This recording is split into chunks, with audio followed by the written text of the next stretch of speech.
Israel की port city पर जिस तरीके से हमले को अंजाम दिया गया, इजराइल के इलाक में धमाके सुने गए, इलाक में ही हमले का सायरन गूंजा। इलाक पर अगले 24 घंटे में बड़े हमले की वार्निंग को लेकर भी इंफॉर्मेशन है, क्योंकि हुती के निशाने पर इलाक कैसे है। इंफॉर्मेशन वॉल पर ये लोकेशन भी आपको दिखाऊंगी और इलाक में किस तरीके से हमले के बाद ये सायरन गूंजते हुए नजर आए वो तस्वीर भी आपके सामने। हालांकि ये देखिए इंफॉर्मेशन आपके सामने उस मैप के आधार पर रख रहे हैं, जहां देखिए कि ये पूरा 2000 किलोमीटर का वो इलाका जहां पर आप देख रहे हैं कि किस तरीके से यमन की तरफ से भी हवाई हमलों के जरिए अंजाम दिया जा रहा है। और वो रहा तेल अवीव, ये रहा इलाद, और इलाद में जिस तरीके से हमलों को अंजाम दिया गया उसके बाद यहां पर बज रहे सायरन की तस्वीर, और इससे ये साफ हो गया कि हुती किस तरीके से इस पूरे रेड सी रूट के जरिए ही इलाद को भी टारगेट पर लेता आ रहा है। इसमें इंफॉर्मेशन बहुत क्रूशियल इसलिए भी है क्योंकि इलाद पर जिस तरीके से बड़े हमलों का अलर्ट सामने आ रहा है उसमें यह साफ है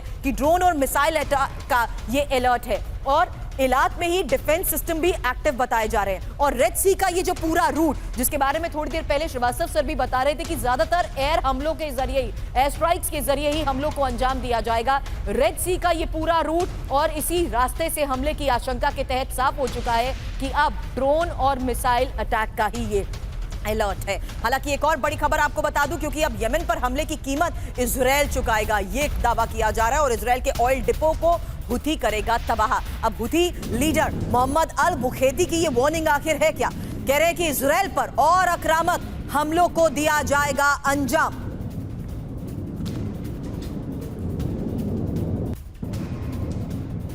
तो हुती के निशाने पर इजरायली ऑयल डिपो, बड़ी खबर यह है क्योंकि हुती के निशाने पर एश्केलोन ऑयल टर्मिनल बताया जा रहा है। हुती के निशाने पर इजराइल के ऑयल टैंकर्स, रेड सी से लेकर इजरायली बेस तक हमले की तैयारी को लेकर बड़ी खबर है। इजरायली ऑयल डिपो को हुती तबाह करने का दावा कर रहा है। हुती लीडर मोहम्मद अल बुखैती की ये वार्निंग जिस तरीके से सामने आई है उससे यह साफ हो गया कि हुती भी लगातार इजराइल को टारगेट करते हुए बड़े इंपॉर्टेंट लोकेशंस को तबाह करने की योजना बना रहा है, जिसमें इजरायली ऑयल डिपो भी उसके निशाने पर होंगे। अब इजराइल की ओर जा रहे हुती के ड्रोन तबाह। एक और खबर है क्योंकि रेड सी में हुती का ये सुसाइड ड्रोन तबाह हुआ है और यूएस सेंट्रल कमांड ने हुती के ड्रोन को तबाह कर दिया है।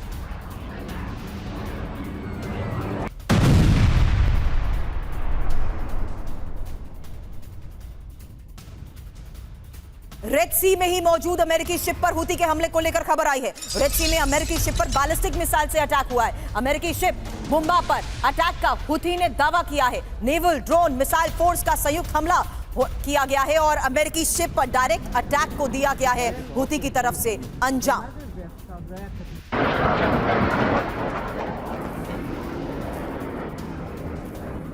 तो अमेरिकी शिप पर हुती के अटैक को लेकर खबर सामने आई कि हुती ने अमेरिकी शिप हुंबा पर हमले को अंजाम दिया है। अमेरिकी शिप पर ड्रोन और मिसाइल से हमला हुआ है। मिसाइलों ने अपने सभी टारगेट हिट किए हैं और रेड सी में अमेरिका ब्रिटेन की आक्रामकता का जवाब देने की बात भी हुती कर रहा है।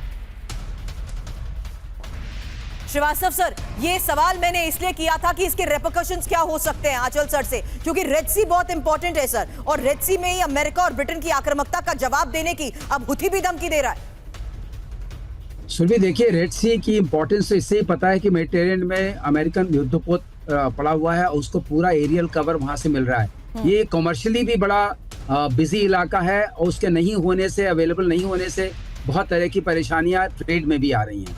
लेकिन जहां तक सवाल है, अगर ट्रेड में आ रही है, अगर रेड सी के ऊपर कंट्रोल नहीं होगा तो कंटिन्यूअस सपोर्ट हुती को ईरान से असलों का, ट्रेनिंग का और आपका जो साजो सामान का मिलता रहेगा और मिसाइल्स पहुंचती रहेंगी।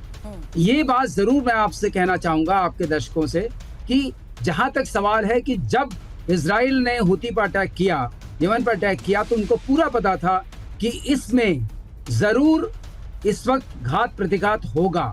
उन्होंने ये जो चीज कही जा रही है उसका ऑलरेडी जो मिलिट्री स्ट्रेटजी बनाने से पहले इसको संज्ञान लिया होगा। तो जहां तक सवाल है कि ये कोई नई चीज नहीं है, पूरा पता था, इसीलिए उन्होंने अमेरिका को बता के रखा और ब्रिटेन को भी बता के रखा। अब इन चीजों को लेकर के यहाँ पर आपको चाणक्य नीति को समझना पड़ेगा। अगर ये रूट कॉज को खत्म नहीं करेंगे, जो इनकी सप्लाई लाइंस हैं और जो वहां पर जो ट्रेनिंग का सेटअप है और जो वहां पर जो इनके असले रखे हुए हैं, खत्म नहीं करेंगे तो ये लड़ाई खत्म नहीं हो सकती। बिल्कुल।